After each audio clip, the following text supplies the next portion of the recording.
Bonjour, mon nom est Michel Gaudet. Je suis le directeur exécutif de l'Association pour la santé environnementale du Québec. Je fais la conférence en français pour Meg Sears. Pourquoi de plus en plus de jeunes Canadiens souffrent-ils de maladies chroniques? Le Canada a de nombreuses lois et politiques en matière de santé publique et environnementale. Mais dans quelle mesure ont-elles du succès? Comment pouvons-nous prévenir les problèmes de santé liés à l'environnement? En améliorant l'information, la science et la réglementation des expositions toxiques. Aujourd'hui, nous examinerons d'abord les tendances en matière de santé chez les jeunes Canadiens. Puis nous verrons comment les expositions environnementales peuvent être à la base des maladies qui modifient et limitent la vie.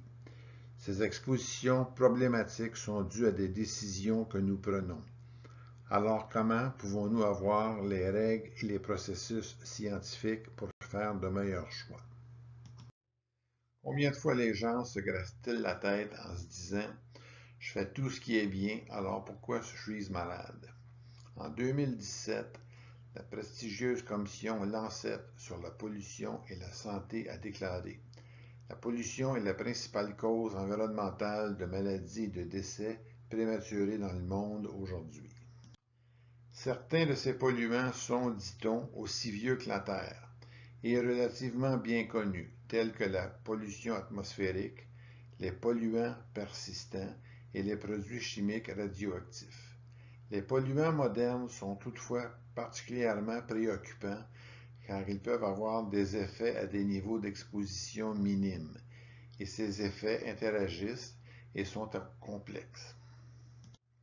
Par exemple, de nombreux produits chimiques contenus dans les pesticides, les plastiques ainsi que dans les matières ignifuges, les antiadhésifs, les écrans solaires, les produits parfumés peuvent interférer avec la signalisation chimique dans le corps.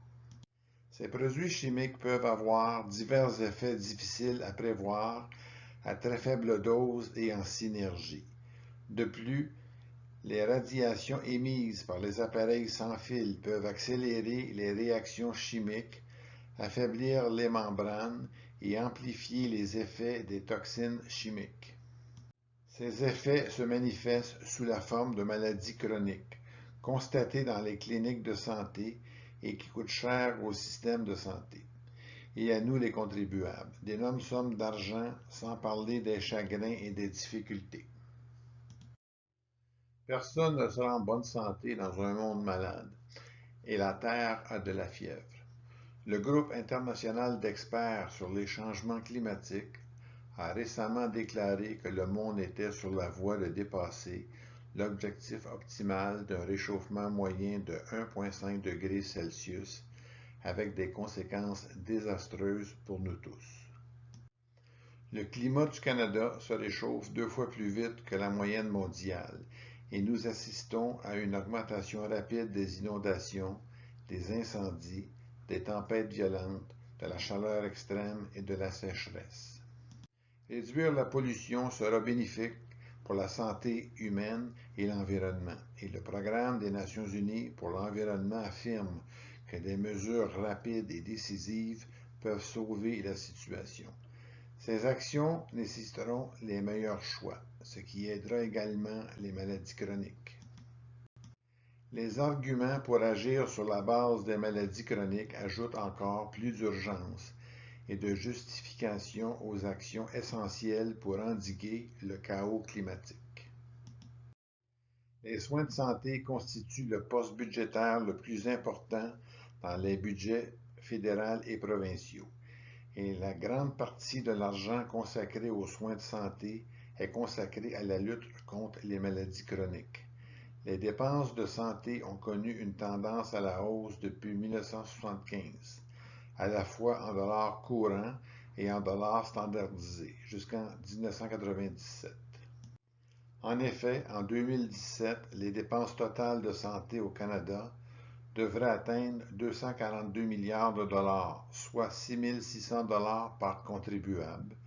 Les coûts s'accélèrent avec une croissance annuelle de 3,9 % en 2017 contre 3,5% en 2016. Il s'agit de 11,5% du produit intérieur brut du Canada contre 11,1% l'année précédente. Et ce n'est pas tout. Au-delà du chagrin des familles, les coûts supplémentaires comprennent les dépenses de soins et de carrière, la baisse de productivité, donc une baisse des impôts et les inévitables répercussions. Quand on parle de facteurs environnementaux contribuant à la santé et à la maladie, le mot environnement est un concept large tout au long de la vie et même avant la conception. Le terme environnement englobe la communauté, l'éducation, l'emploi et la situation familiale ainsi que les expositions bénéfiques et néfastes aux aliments, à des produits chimiques spécifiques et au rayonnement électromagnétique. Le ventre de la mère est le premier environnement et les expositions très tôt dans la vie peuvent préparer le terrain au développement du cerveau et du corps tout au long de la vie. Si les lois, les règlements et les processus visant à protéger la santé publique fonctionnaient, les Canadiens maintiendraient ou amélioreraient leur état de santé. Le premier indice de l'échec de la santé publique est que les maladies chroniques augmentent à un plus jeune âge. Le deuxième indice est que les effets néfastes sur la santé sont regroupés dans des régions particulières en même temps que les expositions environnementales varient d'une région à l'autre. Examinons certaines des données récentes sur les maladies chroniques, notamment les cancers, les maladies inflammatoires de l'intestin, l'autisme et la stérilité. Entre 2003 et 2008, l'Agence de la santé publique du Canada a analysé un ensemble de maladies telles que le cancer, puis les maladies cardiovasculaires, puis le diabète et l'hypertension. Au cours de cette brève période, l'incidence de la maladie a augmenté de 1% par an chez les 35 à 44 ans et de 1,5% entre les 45 et 64 ans. Ainsi, nous constatons que ces maladies graves sont en train de se produire à un âge plus précoce et qu'en 2007, elles étaient en fait les moins importantes chez les personnes de plus de 64 ans par rapport aux jeunes Canadiens. Malheureusement, les maladies du vieillissement ne sont plus seulement des maladies des personnes âgées. Parallèlement, le diabète augmentait de 3% par an chez les adolescents et de 5% par an chez les enfants. Ces changements rapides ne reflètent pas un changement génétique. L'environnement est en quelque sorte responsable. De nombreuses cartes détaillées pouvaient auparavant être générées à partir du site web de l'Agence de la santé publique du Canada pour de nombreux résultats sur la santé au niveau des unités de santé. Les données et cartes sur l'incidence, la prévalence et la mortalité étaient disponibles. Cette capacité a été démantelée sous le gouvernement Harper. Ce serait merveilleux de l'avoir de nouveau. Nous constatons ici des taux de mortalité élevés par cancer dans des zones isolées et certaines zones industrialisées, en particulier associées aux industries extractives et autres, aux établissements militaires, ainsi qu'à une utilisation élevée de pesticides. Certaines régions reculées affichaient également des taux de tabagisme plus élevés et des régimes alimentaires différents. Tout cela fait partie de la définition générale de l'environnement. Des exemples bien connus qui apparaissent ici incluent les cancers dus à des expositions à l'arsenic, avec l'exploitation aurifère sur le Grand Lac des Esclaves et de nombreux produits chimiques organiques persistants dans les étangs bitumineux de Sydney au Cap-Breton. Nous ne pouvons pas comprendre les tendances en matière de maladies sans données, et les sources de données canadiennes sur la santé publique et l'environnement ont souffert sous le gouvernement fédéral conservateur. Le Manitoba conserve les dossiers médicaux provinciaux les plus anciens au Canada, ce qui en fait une source riche à consulter pour l'évolution des maladies et les liens géographiques et environnementaux potentiels. En 2017, il a été rapporté qu'entre 1984 et 2013, la leucémie lymphoïde avait augmenté de 1,4% chaque année chez les enfants et les adolescents du Manitoba. Les auteurs n'ont pas pu identifier les causes potentielles de la leucémie lymphoïde et du lymphome infantile liées à ces données géographiques inégales. Des tendances de plus longue durée sont disponibles dans les données américaines. Nous voyons ici les données de surveillance, d'épidémiologie et des résultats finaux ou SEER, ajustés en fonction de l'âge pour une population cohérente. Le lymphome non-Hodgkin a augmenté régulièrement de 1975 jusqu'à la fin du siècle, chez tous les groupes d'âge de 50 ans et plus. On voit moins ce qui se passait chez les jeunes au bas de ce tableau. Si nous avions un microscope épidémiologique pour examiner les points rouges au bas de la dernière diapositive, voici ce que nous verrions pour les lymphomes non-Hodgkin chez les garçons et les filles au bas du tableau. La leucémie lymphoïde aiguë est au milieu du tableau et les deux tumeurs malignes sont additionnées en haut du tableau. L'incidence de ces deux cancers du sang est en augmentation depuis des décennies chez les jeunes Américains. Nous voyons ici un aperçu de l'incidence des tumeurs cérébrales chez les jeunes Américains. Le Registre central des tumeurs cérébrales des États-Unis, ou CBTR-US, recueille des données sur plus de 99% des Américains. Un effort comparable est encore en développement au Canada. Nous ne disposerons donc pas de ce type de données avant des années. Les tumeurs cérébrales étaient plus rares auparavant, mais nous voyons ici que chez les adolescents, les tumeurs cérébrales sont le cancer le plus courant, ayant dépassé le lymphome et le cancer des testicules.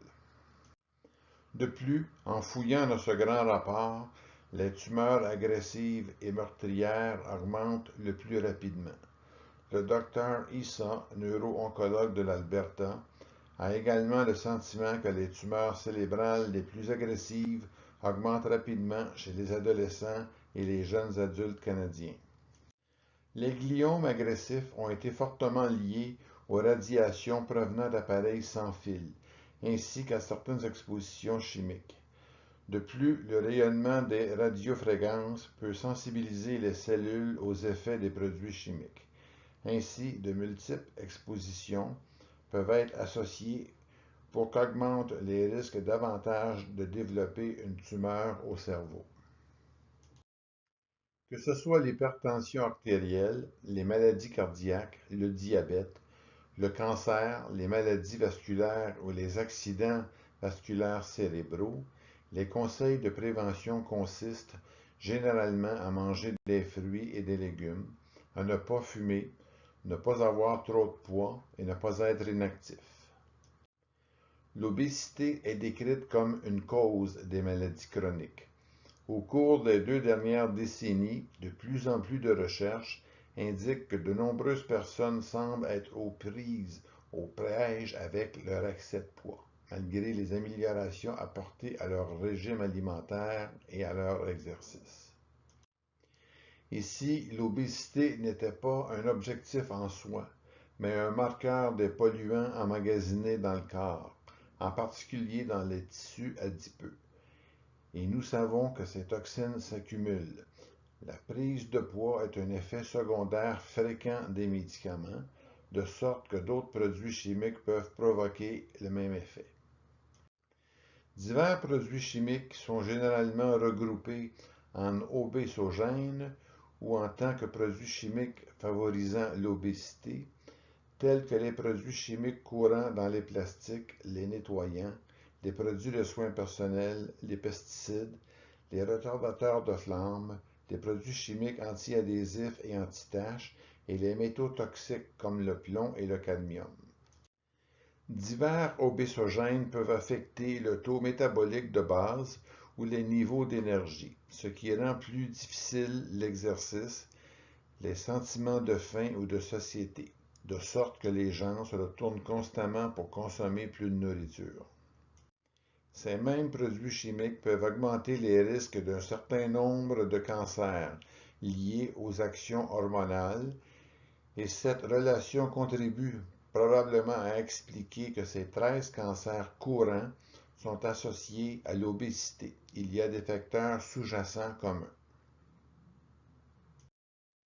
C'est exactement ce que reflètent les statistiques canadiennes sur le cancer. En 2017, nous avons appris que dans l'ensemble, les taux de cancer sont stables au Canada, en fonction de l'âge. L'examen approfondi des détails présentés par la Société canadienne du cancer révèle que nous récoltons les fruits des mesures prises contre le tabagisme et que les cancers liés au tabac diminuent. D'autre part, les cancers liés à l'obésité sont en augmentation.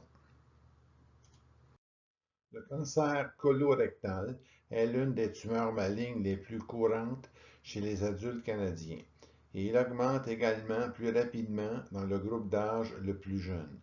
Les recherches menées en 2017 ont révélé que le cancer colorectal augmentait de près de 7% chaque année depuis 1996 chez les adolescents et les jeunes adultes canadiens âgés de 15 à 29 ans.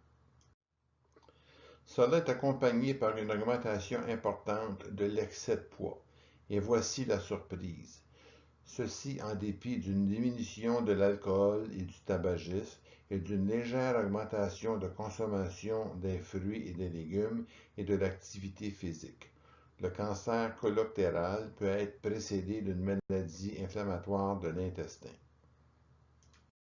Les jeunes enfants n'ont pas un vécu d'alcool et d'inactivité à blâmer pour leur mauvaise santé. Une autre maladie chronique très grave chez les enfants est la maladie intestinale inflammatoire. La maladie de Crohn et la colite sont généralement des diagnostics qui changent une vie. Le Canada est malheureusement un chef de file mondial dans l'incidence de la maladie intestinale inflammatoire chez l'enfant, et la situation s'aggrave dans toutes les provinces. Une étude menée en 2017 par des chercheurs du Centre hospitalier pour enfants de l'Est de l'Ontario a révélé que l'ensemble des maladies inflammatoires de l'intestin augmentait de 4,6% par an chez les jeunes de moins de 16 ans. Pire encore, cette statistique était due à une augmentation annuelle de 7% chez les enfants de moins de 6 ans. Nous ne pouvons pas nous empêcher de nous étonner, puisque ces mêmes chercheurs font état d'association avec le microbiome. Cette augmentation de la maladie pourrait-elle être liée aux changements dans les aliments, tels que les pesticides, les nouvelles protéines dans les cultures génétiquement modifiées et peut-être des produits chimiques à partir des emballages qui contaminent les aliments? Vous serez peut-être surpris de savoir que votre corps contient plus de cellules microbiennes que de cellules humaines. Beaucoup sont dans votre intestin. La prépondérance des microbes indésirables et bénéfiques est importante pour ces nombreux aspects de la santé autres que l'intestin, notamment pour le système immunitaire et les allergies, le développement du cerveau, le poids et le métabolisme. Les microbes dans votre intestin proviennent de votre mère pendant la naissance et au début de la vie, et les populations sont façonnées par leur régime alimentaire. Le nouveau guide alimentaire canadien est une réalisation remarquable. Il recommande une large gamme de fruits et de légumes et moins de dépendance aux protéines d'origine animale. Il y a un problème cependant. Les grains et les légumineuses tels que les pois chiches peuvent contenir de fortes concentrations de glyphosate. Le glyphosate est dans l'herbicide Roundup, tellement utilisé chaque année qu'il a sa propre catégorie dans la vente de pesticides, plus que les javelisants chlorés. Selon les données américaines, les quantités augmentent rapidement, mais le gouvernement canadien nous dit seulement que plus de 25 millions de kilogrammes sont vendus chaque année. Le glyphosate ne tue pas seulement les plantes, il tue les microbes et chez les animaux, il provoque des troubles intestinaux. Le glyphosate retire également des métaux toxiques, tels que le cadmium présent dans le sol, de sorte qu'il s'accumule dans nos aliments, en particulier les céréales et les haricots secs. Tant de glyphosate est appliqué sur les cultures canadiennes, en particulier avant la récolte, que des céréales ont été détournées des frontières européennes en raison d'une contamination par l'herbicide et le cadmium.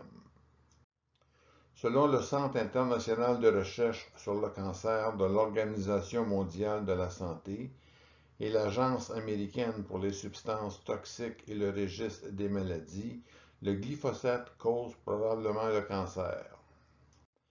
Des procès en Californie ont mis au jour des manipulations de données et des décisions prises en coulisses par Monsanto, qui appartient maintenant à Bayer.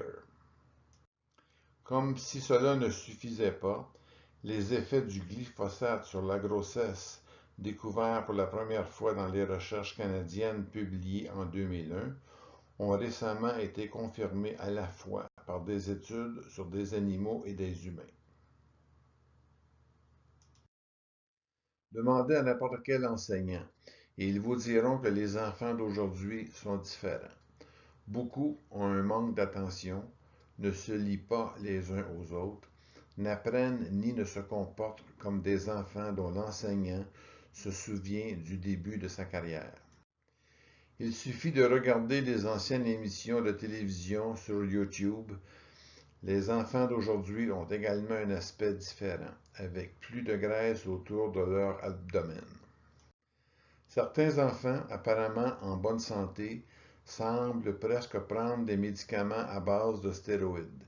Il est bien établi ces dernières années que non seulement le plomb et d'autres métaux toxiques interfèrent avec le développement du cerveau, le quotient intellectuel et la fonction d'exécution. Les produits chimiques contenus dans les plastiques et les retardateurs de flamme peuvent interférer avec le développement précoce du cerveau et orienter le corps vers l'obésité. Il existe sans doute beaucoup de substances ayant moins de recherche qui ont des actions similaires.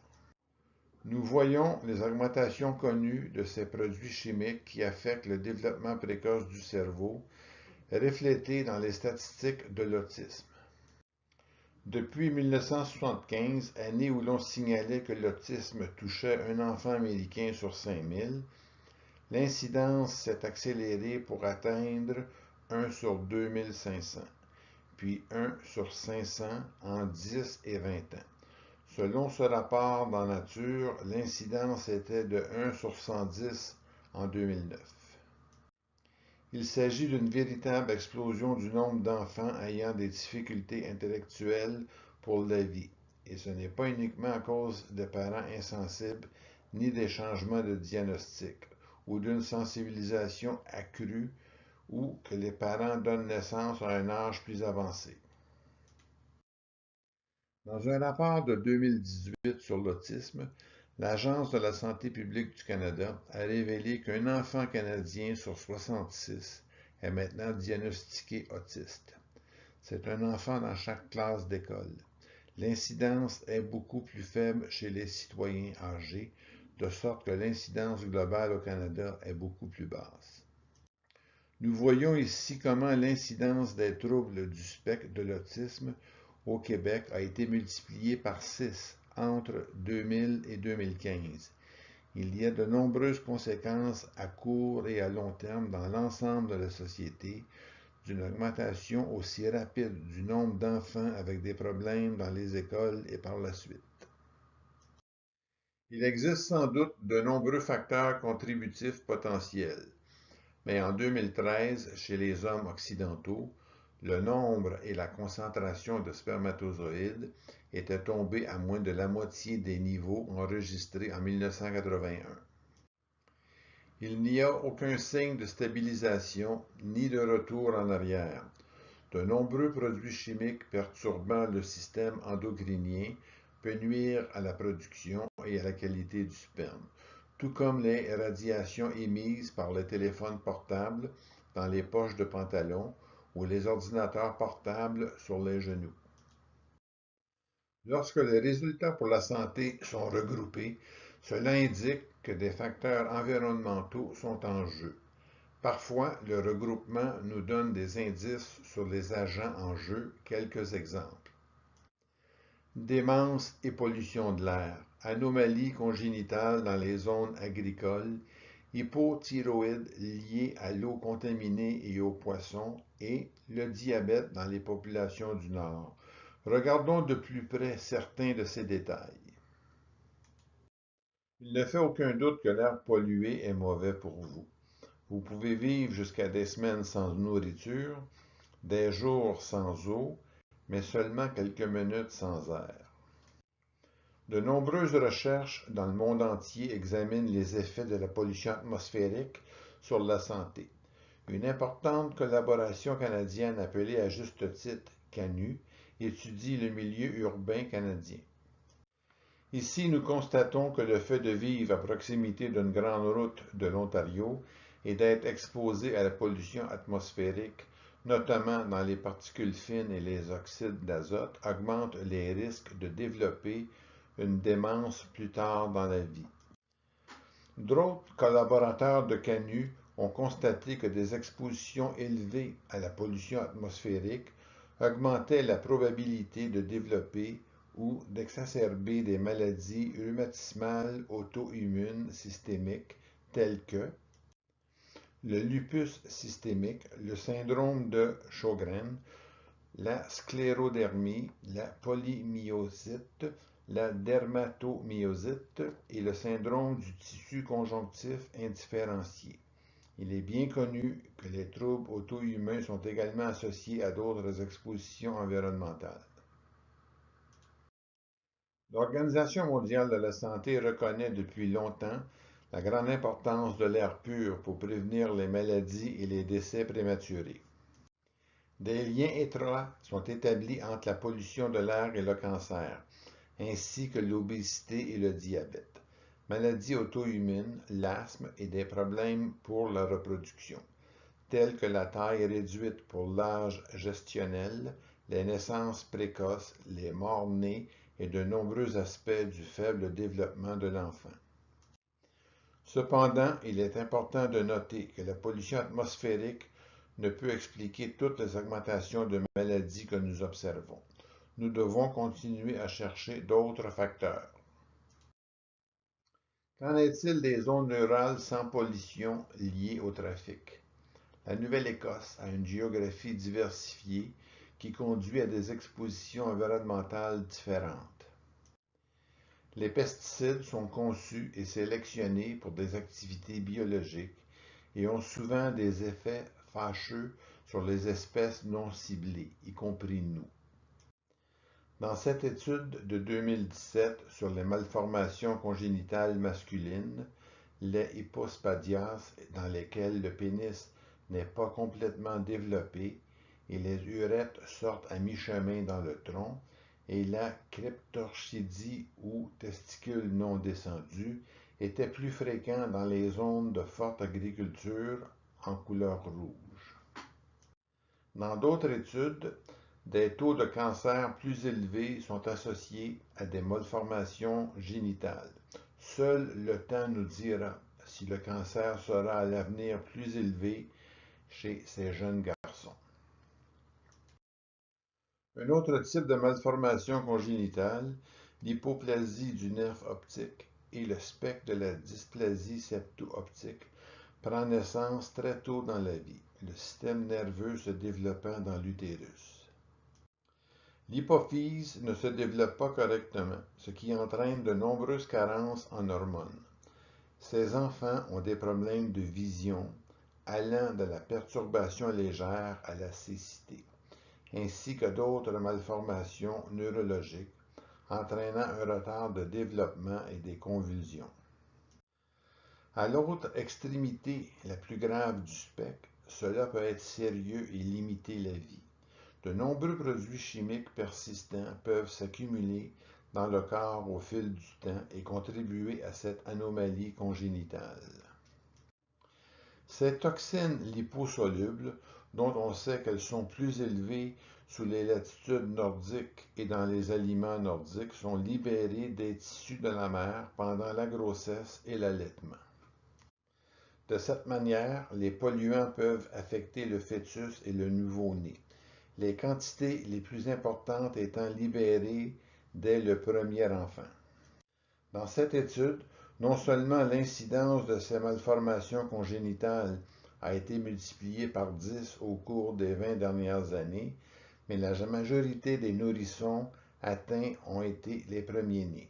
En réponse à ma question, le Dr Capper a indiqué que beaucoup de ces mères ont eu des enfants en bonne santé par la suite.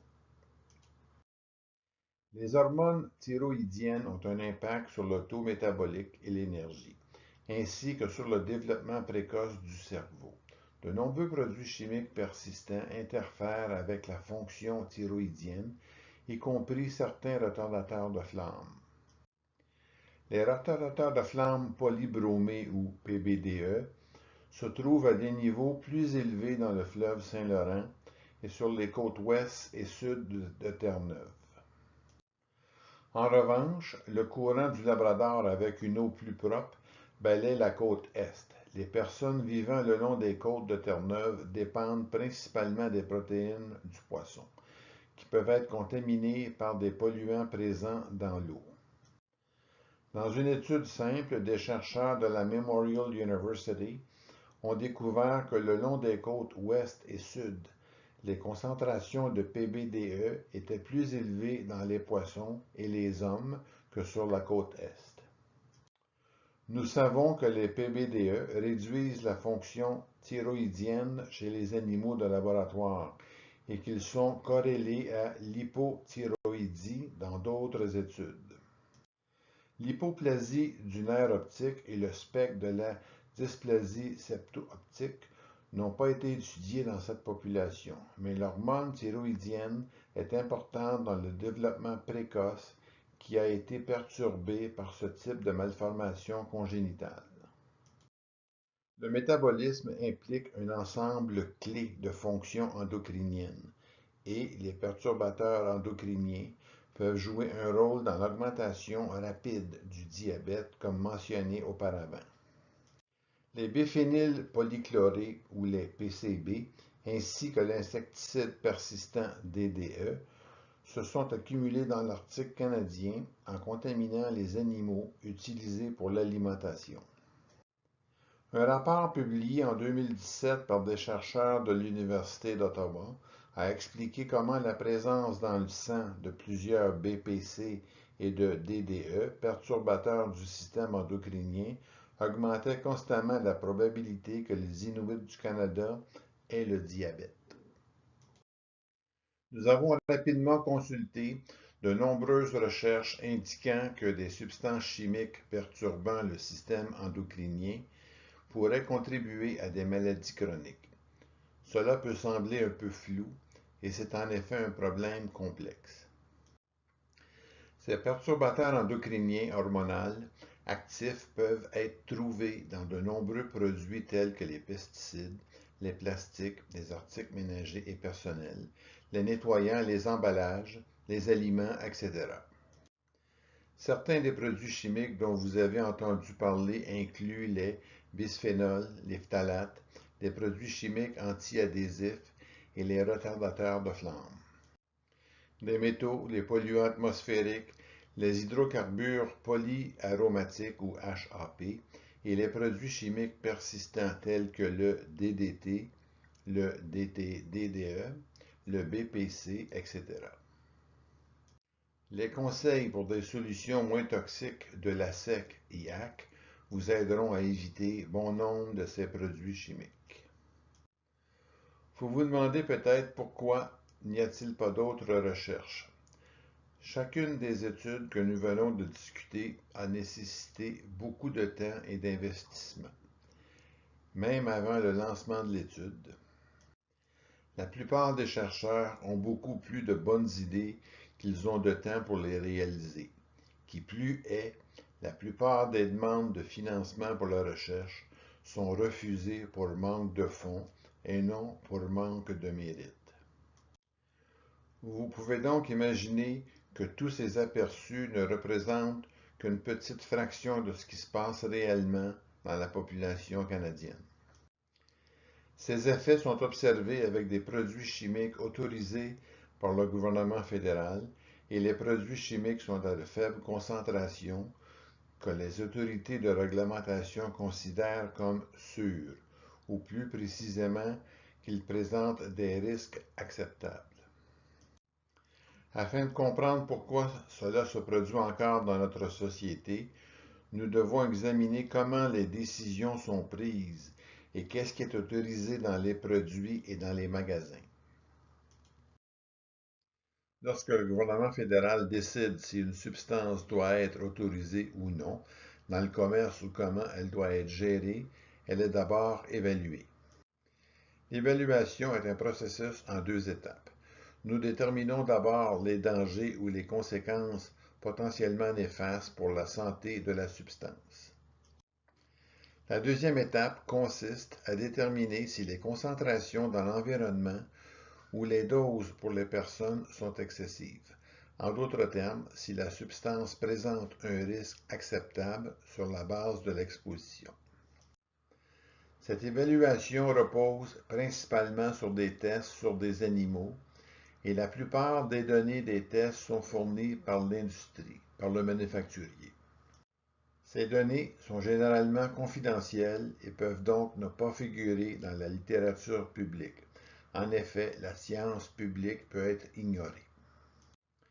Le système actuel impose une marge d'exposition substantielle entre la dose qui ne rend pas les animaux trop gravement malades et ce à quoi les personnes peuvent être exposées. Cela signifie qu'il est extrêmement décourageant de tester à des doses plus faibles, car l'observation d'un effet indésirable pourrait empêcher l'autorisation d'utiliser la substance. Malheureusement, cela est contredit par des effets perturbateurs du système endocrinien, mais ces effets ne sont généralement pas reconnus ni pris en compte dans l'évaluation des risques. Bien que les ministères fédéraux aient le pouvoir d'exiger que des données soient générées et soumises, les évaluations de produits chimiques sont généralement pauvres en données. Les méthodes modernes d'examen scientifique systématique ne sont pas utilisées. La considération sont extrêmement étroites et les études sur l'être humain n'ont pas une importance aussi sérieuse qu'elles le devraient.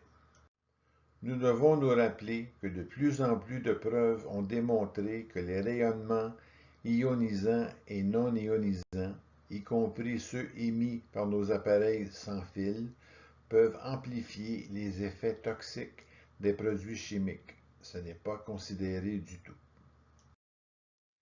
Vous avez entendu parler des effets nocifs potentiels des substances chimiques perturbatrices du système endocrinien, comme une cheville de bois carré qui ne fait pas dans un trou rond de l'évaluation chimique. Comment cela peut-il arriver? Les perturbateurs endocriniens entraînent différents effets à différentes doses, de sorte que les tests à forte dose ne prédisent pas les effets à faible dose et que les tests à faible dose ne permettent pas de savoir ce qui se passera à forte dose. Franchement, cela semble contre-intuitif, mais ces faits sont établis et reposent sur une biochimie complexe. Nous connaissons les réponses aux doses complexes des médicaments, pouvant être pris à différentes doses pour traiter différentes conditions. De plus, un effet secondaire commun est bien détesté qui entraîne un gain de poids. Bien sûr, les effets observés avec les médicaments peuvent être observés avec d'autres produits chimiques. Cela signifie que les tests standards à forte dose utilisés dans les évaluations de produits chimiques vont manquer des effets importants. Les évaluations doivent donc inclure des tests à faible dose et respectueux de l'environnement. Cela ne se produit tout simplement pas dans les laboratoires de l'industrie d'où proviennent les tests. Juste pour vous donner une idée de l'importance de cela, voici un exemple où la souris blanche de droite a été nourrie pendant une brève période, juste après sa naissance, avec une faible dose de diéthylstilbestrol. La, la souris de gauche est un animal témoin, mais étonnamment, les animaux nourris avec 100 ppb de DES, soit 100 fois plus que la dose ayant rendu les animaux obèses, semblaient maigres. Cette courbe dose-réponse ressemble à un U inversé à des niveaux très bas. Un autre exemple, la souris jaune ci-dessus a reçu une faible dose de bisphénol A ou de BPA. Ceci est un perturbateur endocrinien dans de nombreux plastiques tels que des bouteilles en polycarbonate. La souris d'aspect plus normal à droite a reçu la même dose de BPA, ainsi que de fortes doses de nutriments. Une meilleure nutrition peut aider à contrecarrer les effets de la pollution, mais ne vaudrait-il pas mieux ne pas avoir la pollution en premier lieu? La bonne nouvelle est que des tests de dépistage rapides et sophistiqués en laboratoire et des modèles informatiques sont mis au point et utilisés ailleurs, comme en Europe, pour accélérer l'évaluation de la réponse aux doses. La mauvaise nouvelle, c'est qu'il existe de nombreux perturbateurs endocriniens dans des produits courants. Il existe également des obstacles logistiques ainsi qu'une opposition politique à la nécessité de prendre des mesures rapides pour réduire les risques auxquels les Canadiens sont exposés. Les produits chimiques perturbateurs du système endocrinien peuvent non seulement interférer avec les hormones, mais également agir comme des hormones. Les structures chimiques peuvent avoir un aspect similaire. La structure beige au centre est la colonne vertébrale des corticostéroïdes, qui inclut des hormones sexuelles et qui modulent la croissance et la fonction immunitaire. Une modélisation informatique sophistiquée peut prédire la liaison entre les perturbateurs endocriniens potentiels et les sites de liaison des hormones dans et sur les cellules. La liaison nucléaire peut changer quel gène est exprimé ou fermé et peut apporter des changements fondamentaux dans le développement futur et la prédisposition aux maladies chroniques. Nous voyons ici quelques hydrocarbures polyaromatiques actifs sur le système endocrinien qui sont courants dans l'environnement, par exemple dans le bitume, l'asphalte et la fumée. De nombreux autres produits chimiques et leurs produits de dégradation limitent ou bloquent également les effets d'une ou plusieurs hormones stéroïdiennes. Le cancer a été appelé le roi des maladies.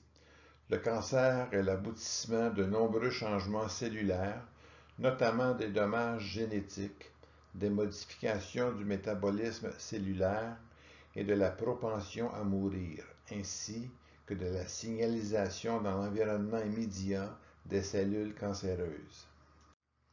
Un grand nombre des conditions préalables favorisant le développement du cancer sont communes à d'autres maladies chroniques, telles que l'inflammation, des modifications de la réponse immunitaire et une altération de la signalisation cellulaire ou du métabolisme. Un formidable effort de recherche mené par des scientifiques canadiens, Michael Gilbertson et Leroy Loy, ont conduit à deux grandes collections de rapports scientifiques. L'essentiel de la première collection était que les produits chimiques courants entraînaient certains des effets décrits autour de l'anneau et de plus, les personnes s'exposaient régulièrement à des mélanges qui neutralisaient tous ces effets.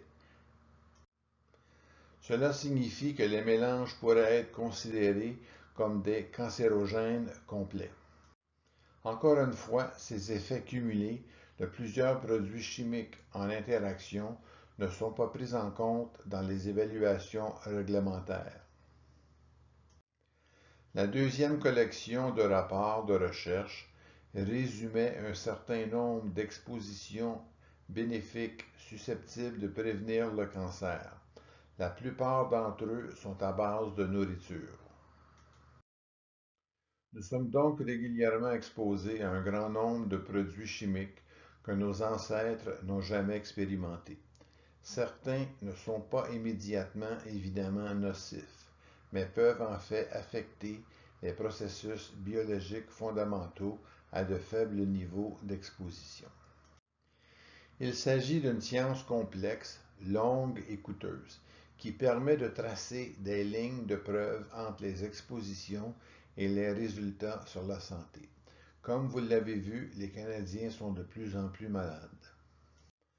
Malheureusement, le statu quo est que des générations de personnes sont exposées et blessées avant qu'un cancérigène humain, un tératogène, un perturbateur endocrinien ou un autre produit chimique nocif ne soit reconnu. Il est encore plus long avant que cette connaissance amène un changement. Ce n'est ni éthique ni humain. L'approche de précaution pratique consiste à prévenir la maladie. L'approche pragmatique consiste à n'autoriser que des approches les moins toxiques. Cela signifie que, comme en médecine, nous insisterons sur les meilleures pratiques.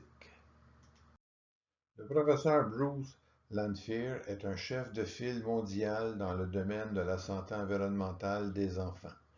Dans sa collection de vidéos intitulée Little Things Matter, vous en trouverez une sur la prévention des maladies. Le paradoxe de la prévention est double.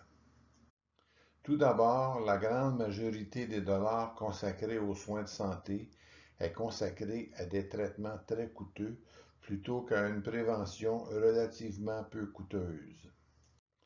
De plus, le petit montant d'argent consacré à la prévention est axé sur des cas extrêmes tels que l'obésité, qui représente une minorité des cas de maladie. Bien entendu, si de nombreux experts modernes ont raison, les produits chimiques toxiques sous-tendent à la fois la cause supposée telle que l'obésité et les effets tels que le diabète, les maladies cardiovasculaires, le cancer, etc. De la futilité à se concentrer uniquement sur le changement de comportement. À ce stade, nous devons préciser que nous ne pouvons généralement pas dire pourquoi une personne est tombée malade. Mais dans un groupe, nous pouvons affirmer qu'un plus grand nombre de personnes seraient en bonne santé grâce à la prévention. C'est la nature du problème. Nous vivons actuellement une crise sanitaire croissante, alors que de plus en plus de Canadiens sont atteints de maladies liées à l'environnement. La souffrance et le chagrin, les coûts, la perte de productivité et les soins de santé pèsent lourdement sur la société. Avec des données et des recherches approfondies au Canada et dans le monde, il ne fait aucun doute que la pollution de l'air est nocive. Sans diminuer ce travail très important, nous manquons néanmoins de pièces importantes du casse-tête. Nous devons compiler des informations beaucoup plus complètes sur l'exposition, afin de les intégrer aux données sur la santé. Cela pourrait être rendu possible par une infrastructure nationale d'information sur la santé environnementale, avec des données provenant de sources multiples et appuyées par des capacités de calcul de haute performance.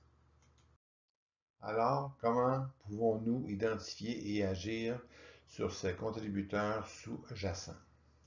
Le Comité parlementaire canadien a recommandé d'importantes modifications à la loi canadienne sur la protection de l'environnement afin d'améliorer la rigueur et l'efficacité des évaluations des dangers et des risques et de la gestion des substances toxiques. Une coalition d'organisations de droit de l'environnement et de la santé a recommandé des réformes légales clés. La coalition du budget vert a recommandé la création d'une plateforme de données sur l'environnement afin de faciliter et d'activer cette science dans les domaines publics et universitaires. Cette plateforme de données nous informerait sur la gestion des produits chimiques, aiderait à identifier les approches les moins toxiques en matière de substitution et fournirait des données permettant de sensibiliser le public aux options les plus sûres. Nous avons travaillé pour imaginer et lancer un tel projet. C'est précisément la manière que l'infrastructure canadienne de l'information sur la santé environnementale devrait fonctionner. Les objectifs sont de réduire les maladies infantiles et chroniques et la mortalité précoce, ainsi que les coûts liés aux soins personnels et aux soins de santé. En même temps, les ressources permettront de réagir rapidement à l'accélération des changements avec la recherche, l'éducation et la réglementation. L'approche est sans aucun doute plus facile à dire qu'à faire, mais le plan consiste essentiellement à cartographier les expositions et à comparer les résultats pour la santé, de manière à établir un lien entre les expositions bénéfiques et négatives pour la santé. C'est essentiellement la preuve qui permet de déterminer si la loi canadienne sur la protection de l'environnement atteint son objectif, à savoir protéger la santé. Des approches multifacettes sont possibles pour évaluer les expositions individuelles ou communautaires. Les scientifiques peuvent mesurer les toxines dans le corps ou évaluer les expositions à partir de niveaux dans l'environnement ou en fonction du lieu de travail ou à la maison, ainsi que de la profession, des habitudes, du régime alimentaire, etc. De nombreuses équipes et sources de données seraient rassemblées. La triste réalité est cependant que la recherche de liens entre les expositions et les maladies représente un échec dans la prévention de la maladie, avec des approches pragmatiques et moins toxiques.